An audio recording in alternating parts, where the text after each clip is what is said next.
Rasio kredit bermasalah atau non-performing loan (NPL) kembali mengintai industri perbankan. Di sisi lain, restrukturisasi kredit bermasalah akibat COVID-19 cenderung melandai. Oleh karena itu, Otoritas Jasa Keuangan (OJK) telah menerbitkan panduan mengantisipasi pemburukan kredit. OJK mencatat, restrukturisasi kredit COVID-19 turun menjadi Rp560,41 triliun pada Juli 2022. Pada Juni 2022 restrukturisasi kredit COVID-19 sebesar Rp576,17 triliun. Mengantisipasi potensi kenaikan NPL, OJK akan melakukan evaluasi berbagai alternatif kebijakan. OJK juga akan mendorong sektor-sektor strategis yang dapat mendorong pemulihan ekonomi nasional. OJK telah menerbitkan panduan dari sisi perkreditan perbankan. Panduan itu berisi tentang kualitas kredit restrukturisasi dapat ditetapkan lancar, jangka waktu restrukturisasi dapat melebihi masa berlakunya kebijakan sesuai dengan perjanjian restrukturisasi. Hal itu disampaikan Ketua Dewan Komisioner OJK Mahendra Siregar, Senin 5 September 2022. Kemudian panduan penilaian kualitas kredit untuk plafon hingga Rp10 miliar berdasarkan ketepatan pembayaran pokok atau bunga. Selanjutnya, perbankan dapat memberikan kredit baru bagi debitur terdampak COVID-19.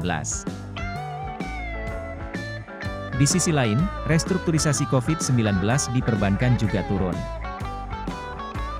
Namun bank tetap selektif dalam menyalurkan kredit dibarengi dengan pengawasan secara ketat, terutama kepada nasabah terdampak COVID-19.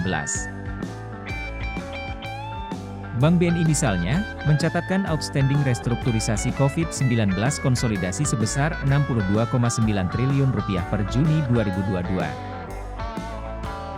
Nilai itu menurun Rp9,2 triliun dari akhir 2021. Dari jumlah itu, sekitar 3,5% sudah turun jadi NPL.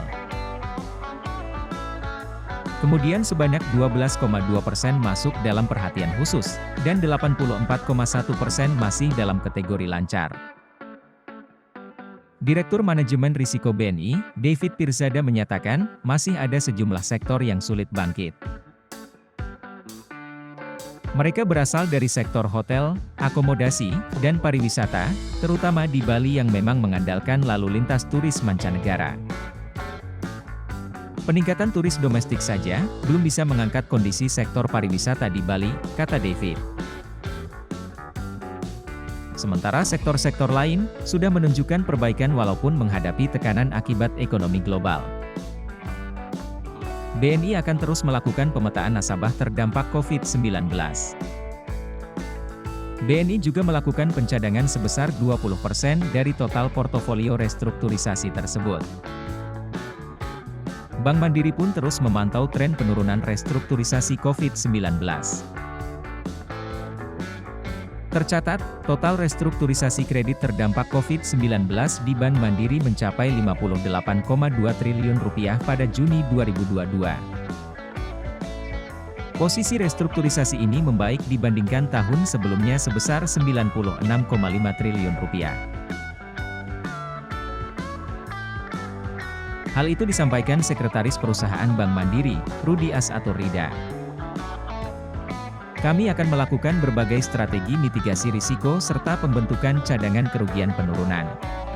Kami optimistis tren kualitas kredit membaik, jelasnya.